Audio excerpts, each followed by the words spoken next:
পৃথিবীতে এমন কিছু স্থান রয়েছে যা এখনো রহস্যে ঘেরা। এর মধ্যে একটি হলো বাংলাদেশের সুন্দরবনের পাশে বঙ্গোপসাগরের গভীরে অবস্থিত সোয়াচ অফ নো গ্রাউন্ড। এটি শুধু একটি প্রাকৃতিক দৃশ্যই নয়, পরিবেশ বিজ্ঞানীদের জন্য একটি অত্যন্ত গুরুত্বপূর্ণ গবেষণার ক্ষেত্রও বটে। কিন্তু কি এমন রয়েছে প্রকৃতির মাঝে লুকিয়ে থাকা এই রহস্যময় স্থানে? সুন্দরবনের অদূরেই বঙ্গোপসাগরের বুকে রয়েছে এক রহস্যময় স্থান, যার নাম সোয়াচ অফ নো গ্রাউন্ড। নামটির অর্থ যার কোনো তল নেই। স্থানীয় জেলেরা আবার স্থানটিকে বলে নাইবাম, অর্থাৎ স্থানটির গভীরতা সম্পর্কে তাদের কোনো ধারণাই নেই। এছাড়া গঙ্গা ব্রহ্মপুত্র বদ্বীপের পশ্চিমে অবস্থিত বঙ্গোপসাগরের মধ্যকার এই গভীর খাতটি গঙ্গা খাত নামেও পরিচিত। তবে এর প্রত্যেকটি নাম যেমন রহস্যময়, এর পেছনের গল্পটাও তেমন আকর্ষণীয় এবং গা ছমছমে। 18 শতকের শেষের দিকে ব্রিটিশদের একটি যুদ্ধজাহাজ রহস্যজনকভাবে এই এলাকায় ডুবে যায়। জাহাজটি ছিল গ্যাটফ্লাই নামে 212 টন ওজন বিশিষ্ট একটি গানবোট।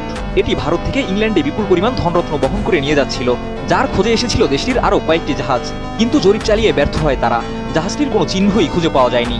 এরপর থেকেই স্থানটির নাম দেওয়া হয় swatch of no ground. Swatch of no গ্রাউন্ডের আয়তন প্রায় 1,73,800 হেক্টর। সুন্দরবনের দুবলার চর থেকে মাত্র 30 কিলোমিটার দূরে অবস্থিত এই গভীর খাতটি, যার গভীরতা গড়ে 1200 মিটার এবং সর্বোচ্চ প্রায় 1340 মিটার। এটি সমুদ্রে নিমজ্জিত বিশ্বের গভীরতম 11টি গিরিখাত বা সাবমেরিন ক্যানিয়নগুলোর একটি।